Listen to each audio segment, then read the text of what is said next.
Hi, everybody. This is James Van Praagh, and welcome to Life After Death and Beyond. I'm here with my good friend, Kellee White. Good evening, Kellee. Hi, James. Hi, everybody. Hi, everyone. And I've been looking really forward to the show. A very special friend and guest. And when did you first meet her, Kellee? I met our special guest at your house on your My 60th birthday. And she's so lovely. And it was so great that she flew all the way from Boston to join you on your 60th. It was a big deal. It was a big, big deal. Yeah. Everybody, this is my good friend and incredible medium, Maureen Hancock. Maureen, welcome. Come on in. Come on in. Hi. Welcome. Hi, Maureen. I'm so excited. Thank you for being here. Thanks for having me. Yeah, well, tell me, how did you guys meet? Well, okay. So we met on the Ricky Lake show, but let me just back up. Wait. We met on the Ricky Lake show, but before that happened, then we met Ricky, or no? Ricky first. We met with Ricky first, but the other thing happened before that. Oh, it happened before that. Okay. So we had a stalker. We had somebody that put a hit out on us because we were both connected to the Ghost Whisperer TV show and producers, and just a little bit off, or a lot off. And James called me, and I was recovering from my curse of the Irish colon, diverticulitis, and I couldn't believe it. It said James Van Praagh, and I was like, is this a joke? And then I was like, hello? And he was like, hey, honey, can you believe we were only worth $3,000? So it was a guy who put a hit out on us for $3,000, and I guess the FBI was involved in it. And there was a sting operation. I think they caught him on an expressway or something. And he was a prior prisoner, mental health concerns. And I think he thought we were the Antichrist or something weird. And yeah, it was pretty wild. I mean, I actually have a file on my desk about it too. Stalkers. That was weird. And then we met in the Ricky Lake show. And right away, it was just like kismet. We've known each other for years, and we started to do an Irish jig. Exactly. You came right off the set, and I was the backstage, and I looked at you and looked at me, and we started the Irish jig. And then we've never stopped. Yeah, and it was so fun, and that was like the best episode. It was great. Why did you start first with mediumship, and how did it start for you? So people that don't know you, who should, well, they will now. Tell them how you started. Yeah. So as a child, I had lead paint poisoning back in the day when everything was lead paint based. I chewed the windowsills. I slipped into a coma. I was in Children's Hospital in Boston from 2 years old to 5. And when I came home from the hospital after brain surgeries and shunts and comas, I used to see what I now know were spirits walking around the house. And as you both know, kids are really open to seeing spirits. But it was crazy. And they would walk through walls, and they would dress like pilgrims. And I know. And then I shut it off as a child. It was scary. I was in a car accident at 25 years old, fell asleep at the wheel coming home from the night at the Roxy in Boston. I was designated, but working long hours in a law firm, broke every bone in my face. And then with that, it opened up that portal that we all have. And I started to hear instead of seeing. And then it's just been a whirlwind. I was a stand-up comedian, and I became dubbed the comedian medium. So I just make it a celebration of life. It's not to take away from how heavy this is, but it definitely makes it a little bit more available. The medium next door. That's right. You had a book, The Medium Next Door. Yeah. Yes, my one book. Your one TV show, The Medium Next Door, right? Yeah. Yes, Psychic in Suburbia. Psychic in Suburbia. There we go. Yeah. Was it on the Style Channel or something? On the Style Network, and then Style went bankrupt, and Oprah Winfrey wanted to pick it up, and my family all quit, and I don't blame them because producers that we were working with tried to just, make us scripted, and it was just they made my nieces look bad, and so bye. Yeah, and your nieces are all mediums as well, right? Yes. So my niece medium Candace Dalton and Anastasia Grace, runs in the family. It does. Irish. Yeah. And when did you decide that you had to do it professionally? Like when you had the car accident, were you doing it in the car accident or before that? No, so after. So I was always doing like I studied Chinese medicine in Boston and doing all kinds of acupuncture and shiatsu and into that. But I was working at Logan Airport, going to school at night, doing comedy at night downtown Boston. And anyway, that was a turning point because 9/11 happened and my office overlooked where the planes took off. It was just a terrible thing. I had just had my second baby. So that was when I left and I started a cancer foundation and I work with children now who are getting ready to pass with cancer. I've worked with thousands of adults though. You worked with a lot of people. You've done a Yeah. lot of volunteer work. Yeah. And then FBI on missing persons. And I just kind of, but that was a turning point. So it's been like, gosh, 25 years now. Yeah. I know. I think one of the mediums I would say has the highest integrity, Maureen. Really, it's one of the things about you, integrity and responsibility always, Really. which is very funny because she uses a lot of comedy, but it's done in a way, and I appreciate the sense of humor. It's done in a carefree, loving, joyful, fun way, and you're very witty and quick. So you're sharing that, and it throws people off a little bit, so it's easier for them to become aware of the spirit, isn't it? Yes. And, laughter is the best medicine and vibration. So as soon as the frequency goes up when they laugh, but then it opens the aura and then I'm in. And I think I balance that compassion and along with the celebration of life comedy and that it's enough that people I feel like when they're starting to lose it, you might do this too, James, that I'm like, oh my gosh, okay, let me get them out of this cycle and bring back the good memories. Yeah. You, Kellee, as well? Absolutely. Absolutely. Yeah. Wow. That's amazing.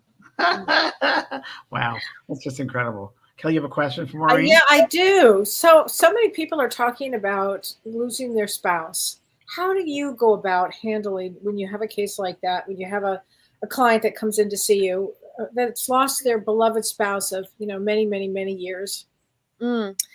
It's so hard. And the first thing that I'll talk about is what a lot of them say, especially if they had illness, they'll say I want you to be happy again. I want you to find love. And here's a big one. This is what they say. If you can't live for you, then I want you to live for me and I'll live through you. And it seems to kind of okay, I can't get out of bed, but I know Tom's going to want me to do this or Elizabeth or whatever. And so the first thing is giving yourself permission that you can have love again. And sometimes I'll joke, they'll say you don't have to marry him. Or they'll go, why don't you travel the world? And a lot of times they'll say find a companion, somebody that you can spend time with. And, a lot of them are later in life. So I say, hey, you live at your place, you live at yours, and then come together to have love again in your life. And spirit helps guide them. So that's a question I have for you, Maureen. How often do you have these, and Kellee, you too, have a partner come through and say, I'm going to help you, not to have it all the time, but percentage-wise, I'm going to help you find someone else in life to love. Do you have that a lot? Either one of you? I do. I really do. And people are either very receptive or not at all, right? Yep. Or they are friends with that person, and I'll be like, who's Pat? Oh, it's my husband's friend. And I'm like, yes. Oh, has he been helping you out a lot? And then they're like, yeah. And I'm like, listen, he's a great guy.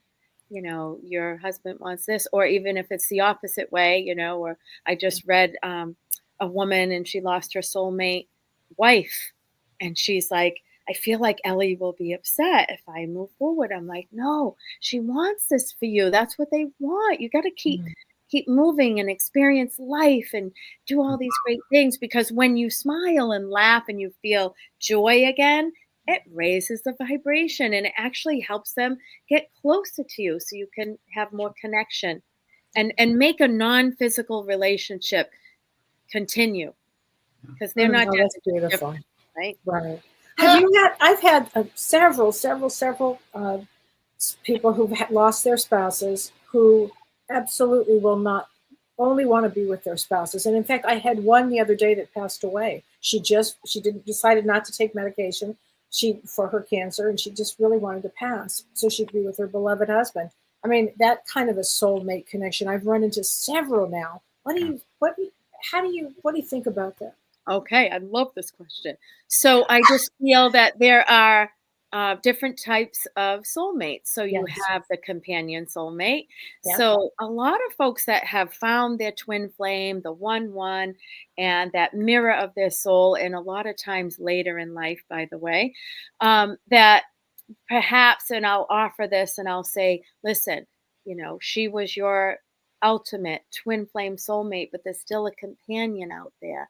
And you can have different levels of soulmates. And, they don't want you died with them. Like, come on. If you can't do it for you, do it for them. And there's the spark again. Right? Very good. Very good. Mm. How many people do you think hold on to that? I've had a lot of clients where they just hold on to that one love in their life. And it's like, I just don't want to move on with my life. I want to be with them. And they just go into this total depression and stay reclusive.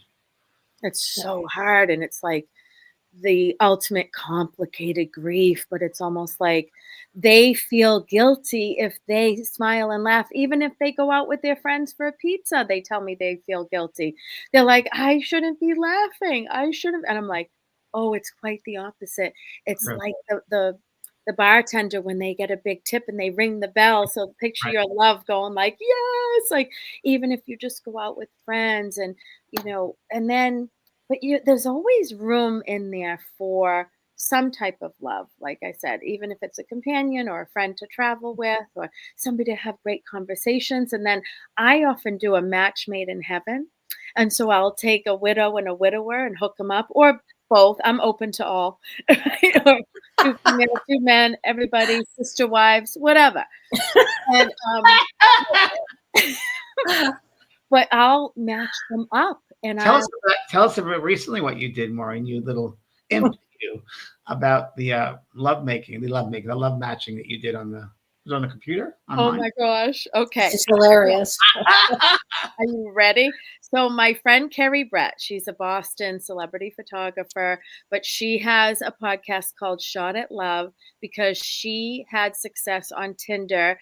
She couldn't find love, so she was on Match.com. She was so afraid to find love, and I said, listen, why don't I pretend I'm you on Match and Tinder and some of the other ones, and I'm gonna vet them based on what your grandmother's telling me from the other side about them, but I'll also psychically be able to tell if they're lying. So I would be on Match, and then I'd have her on my other device, and I'd be like, oh, how long have you been divorced? Oh, it's been 5 years. He's lying. He's not even divorced. Your grandmother Margaret just told me. And then I'd be like, oh, this guy, he's saying that he's 6'2". I can see he's 5'6". He's a little leprechaun. That's a true story. And so I have a whole chapter in her book called Shot at Love. It just came out, and I love it to pieces. Oh my gosh. But yeah, I don't typically do that. But then I was like, oh yes, my daughter is 12 years old and my grandmother's from Cork, Ireland. And then she goes out with the guy and he's like, oh, tell me about your 12-year-old daughter. She's like, oh, my daughter's 10. You told me she was 12, so she looked terrible. And then, my grandmother's from Cork too. And she's like, my grandmother's from Killarney. And I'm like, oh, crap, that's my grandmother. I started to get so invested that Maureen Hancock. That's hysterical. Oh, my God. Oh, my God. What advice do you give Maureen if they want to say, can you help me find my soulmate? What do you tell them? Here's what I say. If you see your soulmate. So first of all, really paving the way to open your heart when it might be so closed off. And guess what? Grieving, that love will always be there, and grieving will be forever, but it ebbs and flows and it changes like the fingerprint. So open your heart by doing this, just little baby steps. First of all, they hear you. Call in your team. You have a team. You have your spirit guides. You have your guardian angels. You have your loved ones in spirit, and not just that person that you physically lost. Call them in. Set your intention. Have a vision board. Cut out pictures of Fabio. Who gives a crap, right? With the long hair. Whatever it is, it might be like places your bucket list, like Italy and Greece, and then like a man or a woman who likes to hike, and put it all out there, because you can manifest what you Yes. so desire, but you have to get out of your own damn way. But so the first step is, leading with your heart and not your head. Start to go on walks. Self-care. You want to reset your nervous system. How do you do that? Simple. Few tips. Turn your shower on cold at the end. Put your head under, count to 10. That's a vagus nerve reset. Because with grief, you're walking around like this and you just feel off. Get in the ocean. Put your feet in. Go for infrared healing. Do some cold plunging. Stand out in the grass and ground yourself. Even with shoes on, if you touch a tree, a grounding tool is going to tell you you're grounded. So start to eat clean, get moving, because so many people, I just Right. want to stay in, and sometimes they become even agoraphobic. So the first step is maybe even just make a cup of tea. Start to just be more zen. Make friends with people, go to groups, widowers groups, because guess what? They didn't screw up either. They don't have the baggage, right? Because they loved so deeply, and so did you. But give love a chance, because guess what? All you need is love. Wah, wah, wah, wah. All you need is- And let's talk. You guys are doing a healing group. Tell us about that. Coming Yes, up. we're doing a Healing Grief Week workshop. We're going to do it in person, but then something happened funky, so we want to do it online, because we really told people from the Helping Parents Heal, we're in a workshop together, and we love working together. Incredible. And so we're going to do a Healing Grief workshop online, and it's April 18th and 19th, and it's going to be a weekend event. And we're just going to give different ways, methods, if you will, ways of dealing with grief, going through grief, and healing grief. I'm using a lot of my book, Healing Grief, as well, the techniques I've used in many of those chapters and so forth. And we'll discuss lots of different types of grief as well, and why it's Yes, beneficial to heal grief. I love it. And then, like with my background too, finding joy through grief with all kinds of holistic healing and self-care. And also, we're going to do readings, so you We're don't going to want do to miss readings as that. well. Yep. You Yep. know, I can People do a love that. ton. So Maureen does like 10 in 5 minutes. I mean, and fully, like, full on, and 1-800. detail. Yeah, so I can't wait. And tickets are going to go super fast, because this is our first kind of weekend thing together, and I can't wait. I know. We've been talking about it for years, and we're finally doing it, because your schedule is also very busy. You keep very, very busy. Yeah, I was doing 3 to 4 events a week, but I started to burn out a bit. So I'm just trying to do a couple 2025, like 2 a week. And but it is, I love getting on stage. Like, I'm that theater girl, You just are. and the laughter just carries it, and the tears, and it's just fabulous. Yeah. Yeah, that's great. Oh my gosh. What else do you have coming up, James? I have a retreat in Maui in July, and it's a soul retreat. And it's working with healing the mind, with the things we carry in our mind with us every day, the dirt in our mind isn't the dirt, but the stuff that stays there, and all the traumas that we have. And then I'm working on with Sue White, who's a wonderful healer and yoga professional specialist. She has retreats all over the world, and she's gonna help with getting trauma out of the body, the different poses that we do to release it. She does it with me every week. So we got to do this together. I mean, and then of course the last part is gonna be the spirit. So learning intuition, how to connect with your loved ones, your guides, and do readings, and have each other do readings. And it's a full day. And we do ecstatic dance at night, and it's a resort. We're taking out the resort. It's only 20 spaces. So, yeah. When is it? Like towards the end or beginning of Middle of July. Middle of July. Yeah. So it's on our website, everybody, if you want to go. So it's gonna be really fun. So that's my big thing for the year. My only retreat I'm doing. Your workshop, mine, and that's it. So yeah. Sherry Abdu says that Maureen, you and James were amazing at the Helping Parents Heal conference. Thank you. Oh, Yeah. that was so powerful, and wow. And that's helping families with grief. Yeah, definitely. And even kids come through and they say, like, because a lot of parents end up separating or getting divorced after the physical loss of a child.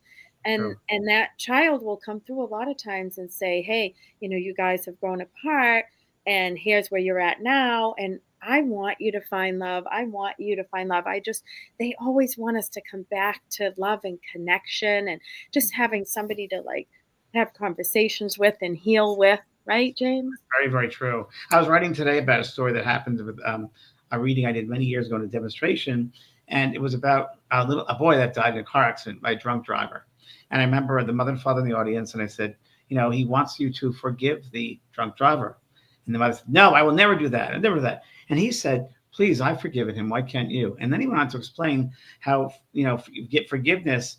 It's a gift you give yourself, because if you hold on to that sense of not forgiving, you're blocking everything, and it really shuts you down and really can hurt you physically eventually, So he actually helped them to get through that. And years later, I heard that the mother and father opened up some kind of a center for addicts, for people with alcohol did a whole little center. So it's still happening. So that was pretty cool. If you can use a hard situation, loss of a loved one, child, or a mate, and do something with it in a positive way. They always want positive things. One thing I noticed, Maureen, when you were working in the Helping Parents Heal, she has so many messages within, half an hour, you do 30. And really, content is right there. But what I love with you, the way you work is, you'll work with Spirit and bring you over that corner of the room and back to that corner of the room and that one. And then you'll find that they all have something to do with each other. They're all connected in some way. That happens a lot with you, doesn't it? It really does. And just the other night at a theater, same thing. It's like all these young kids were coming through and they all passed the same way. And, I was like, oh, they have more in common. And, I can't remember the details, but that happens quite a bit. Yeah. I've done that too. I remember once in New York, I was doing a reading, and it was a really weird disease that this girl died of, this young girl. And then she brought through the boy, Alex. And I said, I'm going to go down here to you guys. And it was a really strange disease. It was a brain disorder. And they both had it. It's a rare thing. And they both had it. They died that way. And they met each other in the spirit world. And they both worked on getting both sets of parents to that theater that night. So they do so much work behind the scenes. Yeah. Oh, yeah, they do. And so to add a little bit more, just because I'm seeing some of the comments about, not just like finding love again and whatever that means to you, but finding yourself first. Because, like I said, half of you goes with them. And then when you get to a point and there's no measurement of finding yourself so that you can be a clearer channel to connect to Spirit, connect to your guides and all the guidance that's available for you, to not only find that soulmate or companion, right? But to be clear on what you want for the rest of your physical time here, to make them proud. And so, getting out and moving. So taking a yoga class, I own a yoga studio, so I'm a little biased. I've seen great things happen though, with, like you said, James, like somatic movement and trying to get that trauma, the issues in the tissues and tissues, exactly. Right. Like I went dancing Friday night and it felt so good. And I just felt like I was healed. And so you got to move your body, meditate. And a lot of folks say to me, it's so hard though. Like I can't sit still. I'm the same way. So I do guided meditation. I'll throw on like harp music and somebody that's just like, you're at the ocean, and then really like go to the wilderness, go to the forest, tree bathe. When I go before an event, I have to take my dogs into the woods, and trees release oxytocin. So, you're constantly on cortisol when you're grieving and you're stressed and you're angry and you're going through all the motions.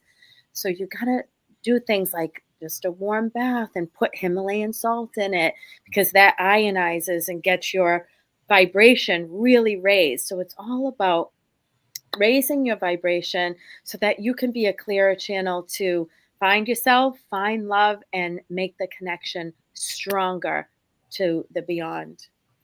And they have to, there are people that are losing hope. After they've lost their loved one, they lose hope. What is a good way to get them even to be motivated to do that?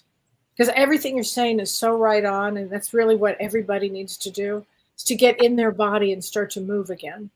But some of them feel guilty. There's a lot of guilt that goes on.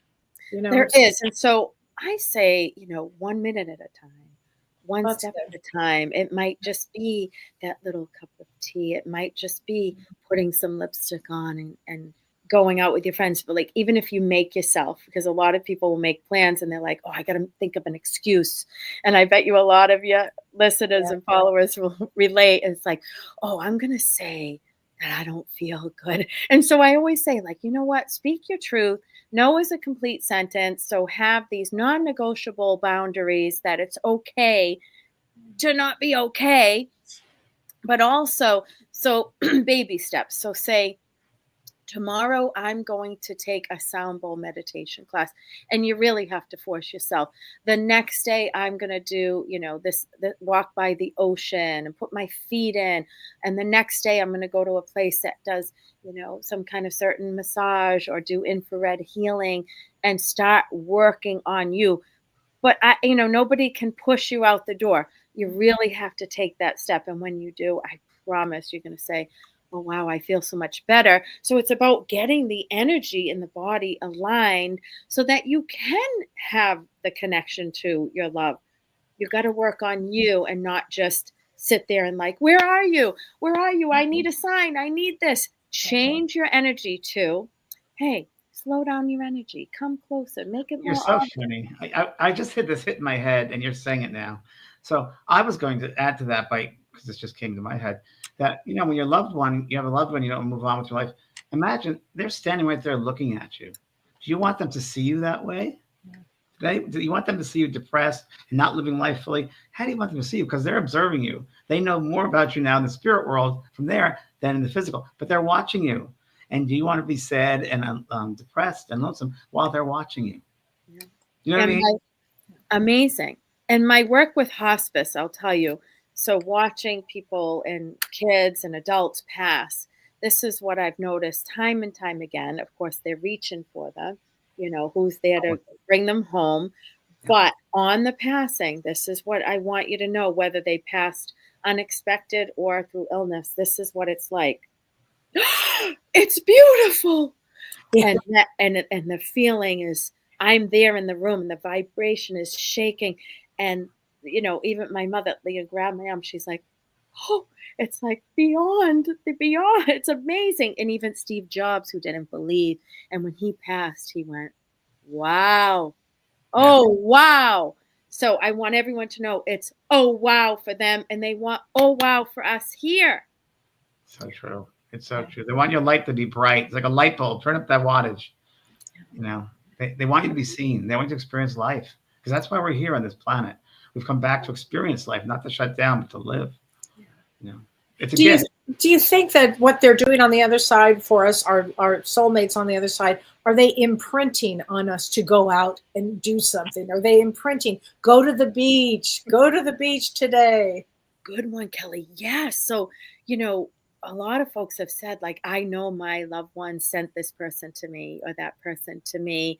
And it is almost like going into a bookstore and you feel drawn to a certain book or a crystal, or you're at the beach and you look down and see a heart-shaped rock. So you're right, Kelly. They are doing the imprint and they're doing a nudge from above. Hey, you won't be able to stop thinking about something like going, why do I feel like I need to go to the supermarket now? And then you run into someone, why do I keep feeling like I need to go down to Cape Cod this weekend? And then all these serendipitous things happen, but it's all been lined up. My friend Julie just found, a good friend of mine here was walking into Trader Joe's, and this man said, hello, Julie. And she goes, oh, hi, Dan. Hadn't seen him for a long time. And he used to know her ex-boyfriend, who was not great. And they'd broken for a long time. And her and this guy, Dan, connected. Because why haven't we seen each other? I was his phone number. And now it's a complete love story. And when she was with him, her father came right to me and said, I put this together. This was a match made in heaven. This is heaven made. And a marriage made in heaven. And it was totally true. And then having dinner with them, and then Dan's father's behind them. And I was like, should I say something? Because I would never do that. But I had this kid, he's just pushing me to say it. So he's here with your Julie's father, your father put this together. So it does. And this after years and years of being alone in their 70s, 60s. Yeah. Yeah. But it happens, everybody. And that did happen to me. So my husband, we knew each other in high school. I was madly in love with him, stalking him. And then, he moved to Germany in the army, and I literally cried for 30 years. Wow. And then I didn't realize he lived in my town. And Wow. somebody said to me, you went to Norfolk County Agricultural School. Do you know Johnny Hatfield? And I was like, yeah. Oh, he owns Bridgewater Martial Arts in my town. I was like, really? And that night I had my 10-year-old son at the time in karate. Bam, bam. Oh my gosh. My son was like, I don't even like karate. I'm like, shut up, kid. It's just one night. Wait a minute. So But- this was somebody that you were connected with in high school who you had loved. And then years later, you married him. 30 years later, he was in my town. And then he ended up coming to an event before we got together. And there was 200 people. And I just happened to look out. And so I was like, and I couldn't go out. Told my manager, I'm not going on stage. She's like, you have to. It's 200 people. So I avoided his section until the end. And I went over. I said, there's a woman here in spirit. Her name's Anna. She had lymphoma. She was 62, blah, blah, blah. And it was slow motion. That's my mother. I was like, no. I had to read him. And then we friended each other on Facebook. And the story. The rest is history. Yeah. That's a great story. Yeah.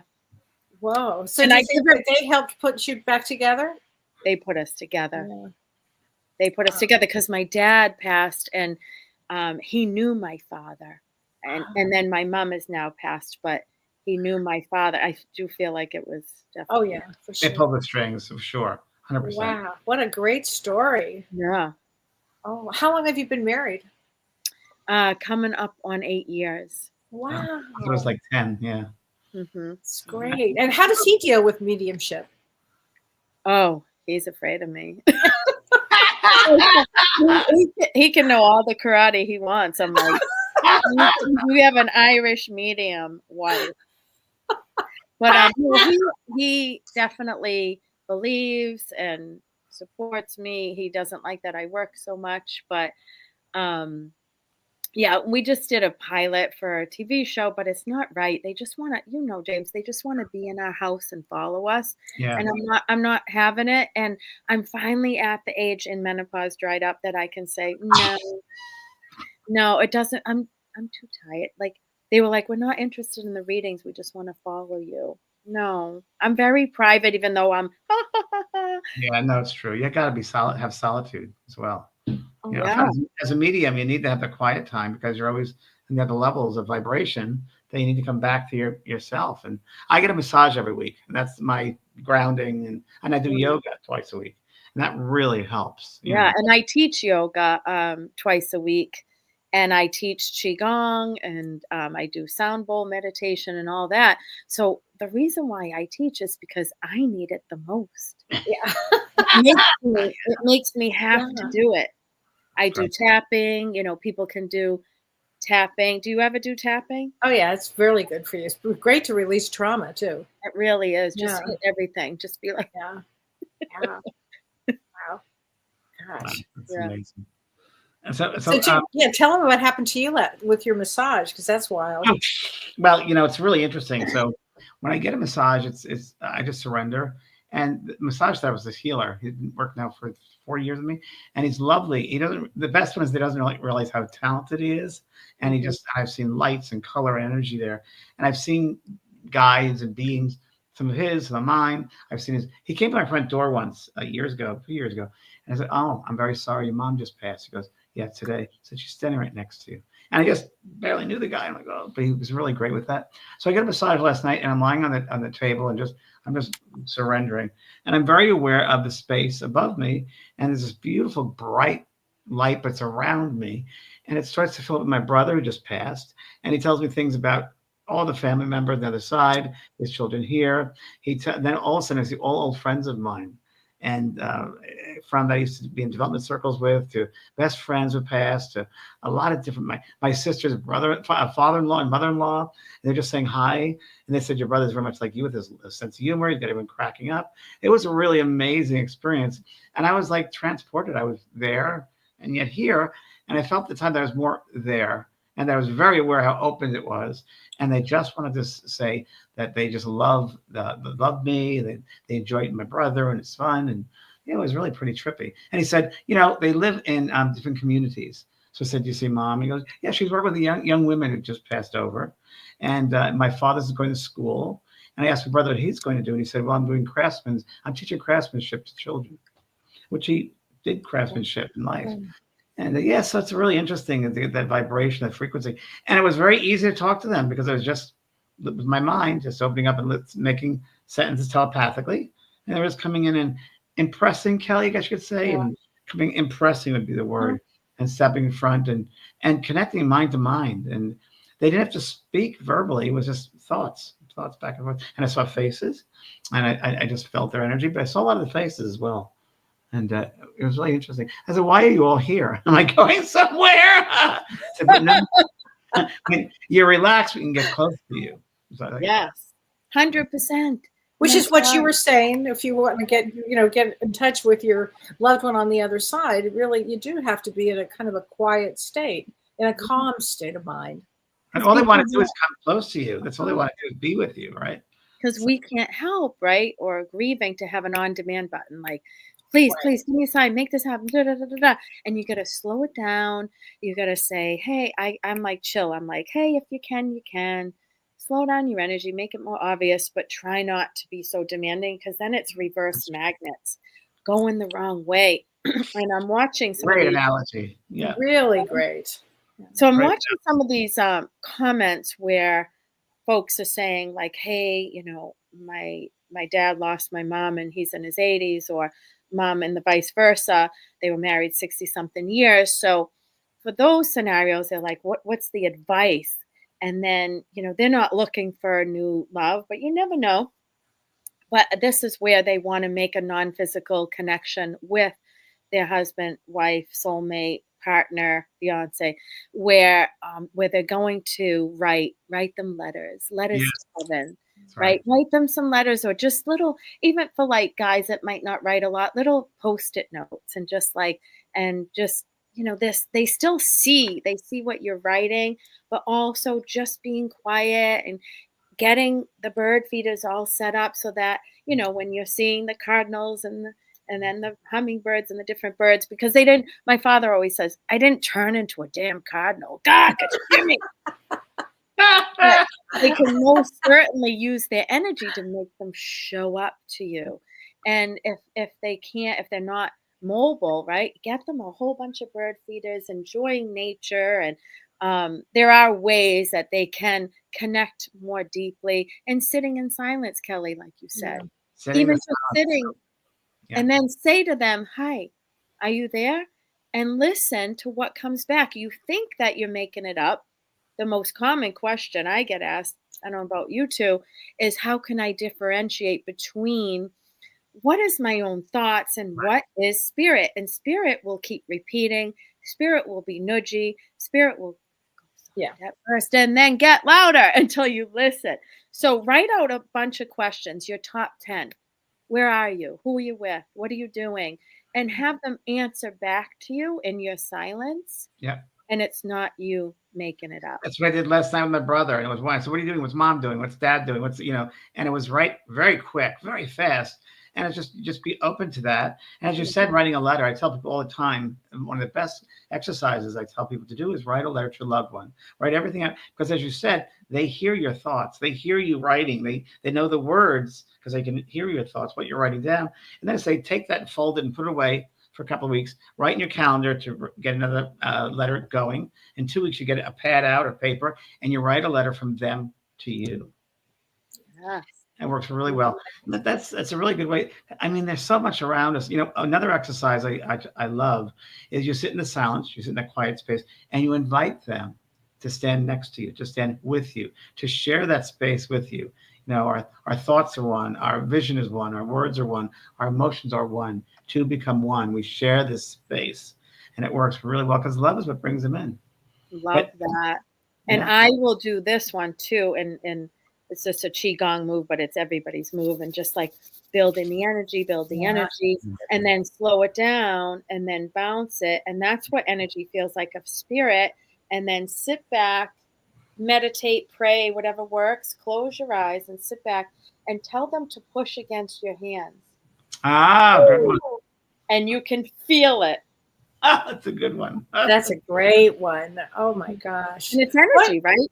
Oh, totally. What about in the dreams? Do you guys have where people will say, come to me in my dreams, come to me in my dreams? I get that one a lot, but often they do come in the dreams. Well, that's the most common way they communicate, the dream state, because we're not so much in our head, our physical body, so we're able to be open and surrender. Like I was last night, just open and surrendering, and didn't think about it. When you think about it, it blocks it, right? Yeah, and you know what? I teach people how to have dream visits, and here's the advice. Good. So it's almost like when I do a past life regression, I bring people back and I have them go into this house and different rooms and see what is everybody wearing, what are they doing, what's on the walls, what's the food they're eating. So with a loved one in spirit, if you want to try to have a dream, I have chills. So you think about your best memory. Maybe it's a vacation or the last time you saw them healthy and happy, and it could be a celebration or a Thanksgiving or whatnot. And for 3 to 5 minutes before you go to sleep, see everything. What are they wearing? What are you eating? What are you talking about?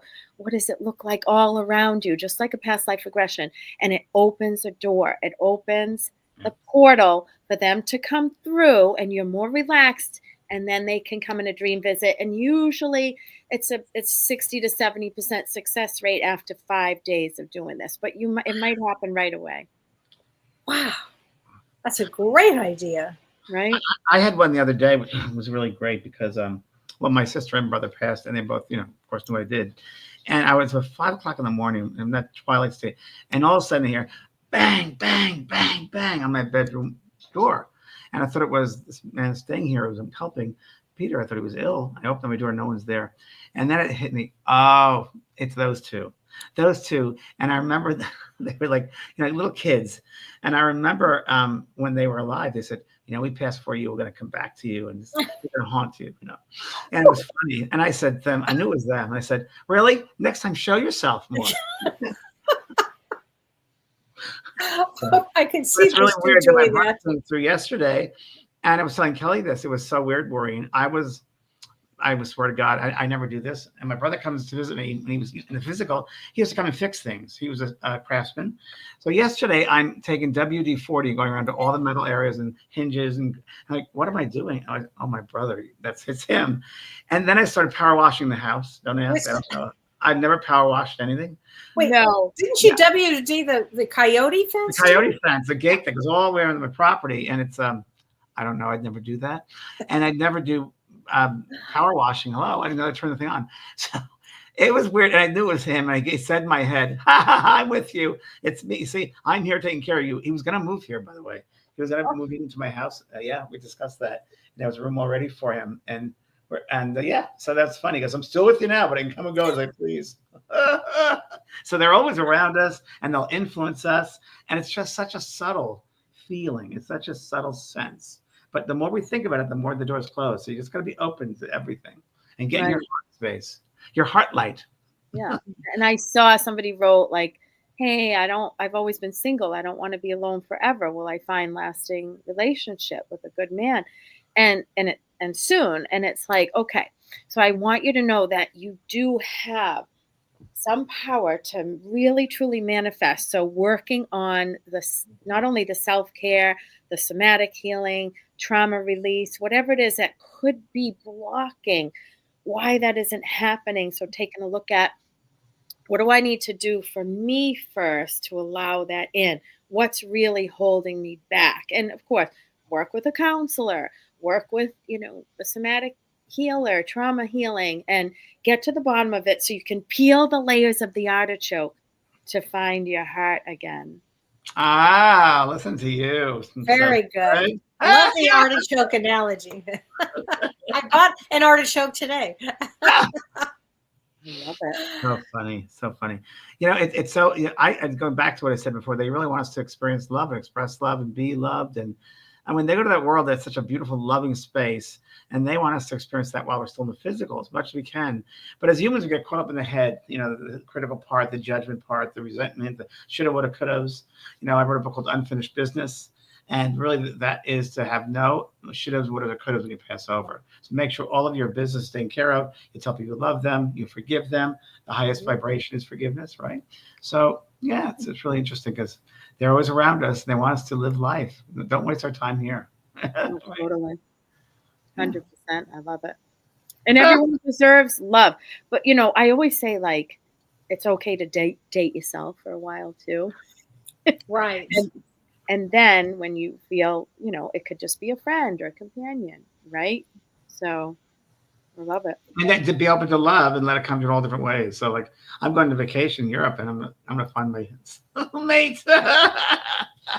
I'm just opening up my heart. Yeah, I just might. So. And just saying that, I just might, is like giving the universe permission, to draw that into you. So I love that you said that. And yeah, why not? Life's too short. And what about you? Why not? Why not? Life's too short. I love that. Part of self-care, I you have to love yourself. I mean, and be true to who you are. You're the only one there. You're unique. Everyone else is taken. So you got to live and be yourself. Everyone else is taken. I know. And with all the heaviness going on in the world right now, it's like, allow yourself to love so that, that's going to be a focus instead of like social media and all the stuff. And, say, you know what? No, I'm going to focus on healing me and opening up to all that's available to me, whether it's loving myself, being something, right? Anything. Once a day, Maureen. Once a day, everyone should love themselves. Do something with love for themselves. Just one thing a day.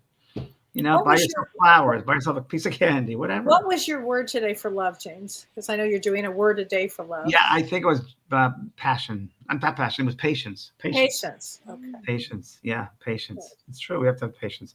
And don't rush things. You don't want to rush it. You just let it be timing beautifully. Just, it's like ice skating. Slowly does it. You know about ice skating, Maureen? I do. I know you do. Wait, how do you know? Wait, how do you know? I don't know. For some reason, that just popped up around you. Was ice skating. I was obsessed, and I've been thinking about it every day, getting my skates on again. There you go. Maybe you should. Yeah. But I like that subtleness of ice skating. You got to be very careful. It's a gentle situation when, I'm most gentle because I was afraid of falling in the pond and, and it's okay to fall. So you fall down 7 times and you get up 8. Yeah, I was talking about going through the ice, though. Which I just remembered as I'm saying this. My brother and I went to the pond when we were kids, and that actually happened. Did you fall in there? I fell in there, but it wasn't a bad. I was only like 2 feet. But I was about 9 years old or 8 years old, and he was going before me with his friends. That just came back to me. He just put it in your head. Yeah. Yeah. I haven't thought about that in 50 years. It's so fun. It's fun too. You got to enjoy it. Have fun. And like, wow, it's this connection with spirit is so strong. And the more we're loving and open, the more we can receive. Right. And go to groups like my sister. Okay, this is a great story. So my sister Rosie, when her son Sean passed, 19 years old, part of his car fell on him. We just never thought tragedy would hit us, and it did. And then she got divorced, and she said, it took a while, but she said to me, am I ever going to find love?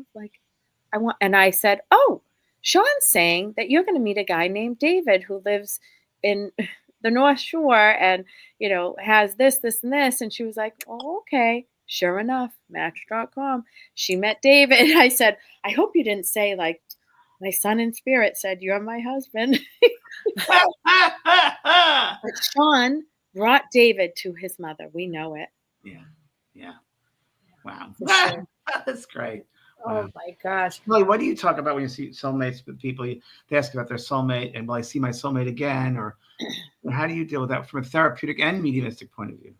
Well, yes. First of all, when they ask me if they're going to see their soulmate again, on the other side, of course they will. Absolutely, of course they will. And again, I have several that just don't want to move on. They really only want to be with their spouse. And I have to, just understand that. It's just part of what it is with going, it is, whatever it is. But I also have people that will say, I love my soulmate died and I love it. And then they'll say this to me, and this will crack you up.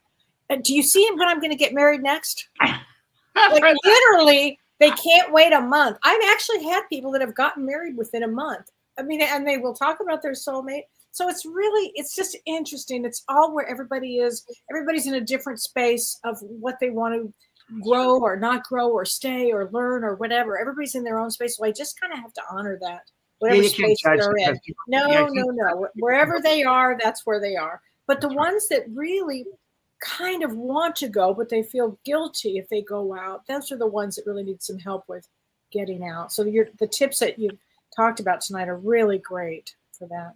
Good. And I see that Lisa asked, can you touch on twin flames? How will you recognize a twin flame? So I'll give my take on it, and then I'd love to hear both of yours. But just what I know of twin flames in my own life is finding them sometimes later in life or the second half of your life, or maybe in your 40s or 50s, and you come together for a purpose for humanity or to give back or to finish, some of your great work in this incarnation. But oftentimes you will butt heads. So yes, the twin flame, the ultimate mirror of my soul, the one. But like you can be like this 1 minute and then I love you, I hate you, I love you, I hate you. So, right? That's exactly what I would have said. Exactly. And Yeah. not everybody is going to have that experience here, and it's not necessarily the greatest experience either, but it could be, but it's not necessarily. So it's an interesting kind of twist. And one thing I know about the twin flame thing, which is exactly what you said, there's a higher calling. They come together for always. a human calling to do something on a higher level with humanity. It's very true. Yeah. And so as far as how will you recognize them, your soul already knows. Yeah. Your soul knows. With every relationship, your soul knows. And this, I'm going to throw everyone a loophole here. There's no past, present, and future, and there's no time. So it's already happened. You already broke up. You're already with this good one. You're already going to meet this one. So kind of like giving up control and just let it show up and just have the experience. Just enjoy it. Surrender to it. Really important. Yeah, I love good. that. Oh gosh. Well, so James, so you have on Friday? Tell us what you have on Friday. A group of 10, and it's a demonstration, and everybody gets a reading, get a really full reading, and I'm doing that, and then the retreat in July I'm doing with Sue White, and those are the two things I'm doing, and so those are the two things that I'm going to be working. And so you have a couple of spaces left then. I have 2 spaces left, Kelly. Okay, 2 spaces. Good. And I'm also working with Shift Network, which is putting a whole mediumship program together. So that's really interesting, Shift Network. And I think, Maureen, you were going to do that, but you're not yet. Yeah, it was a lot. You're so busy. It was just a lot of work, and I didn't have time. Yeah. To do the pre-work. I just didn't have time. I'll help you. I still would like to do it, right? And I have an online Zoom group next month that people can check out on maureenhancock.com. And then my university. Tell us about the university. Yeah. What's that about? Oh my gosh. So, for all things soul and spirit related. So we meet the first Monday of every month for an hour and a half with a group on Zoom. And first we meditate, then I answer questions for a while. And then we do 2 practice connections to spirit. And then I guide people along the way. And then on the back end, there's like a year's worth of 10-minute little short videos that you take at your leisure, from cold cases, crime stuff, psychometry, fun exercises, chakras, auras, intuitive eating, all my Chinese medicine stuff. That's great. So it's really cool. That's great. And then we're going to do our workshop together, everybody, in April. So that's good. I think it's on the website now, so we have it up. So there you go, April 18th. So I can't wait for that. April 18th at night is a Friday night, everybody, for a couple of hours. And then the 19th all day. We're going to do a bunch of readings throughout the day, give you all kinds of tips on finding joy through grief and good grief, so that you can get into a place that you become a clearer channel to receive and be your own medium. And be whole again. Be whole again. Be that, soul again. And realize things from a different perspective as well. We're going to push that. It's going to be very interesting. And exercises, and we'll have a good time. It's going to be great. It's going to be fantastic. So thank you, everybody. Thank you, Maureen. Everybody. Thank you for a wonderful evening. Thanks, really appreciate everybody. it. Thank you. Thanks, Maureen. Everybody. Thanks, Kelly. Thanks, everybody. We'll see you next time.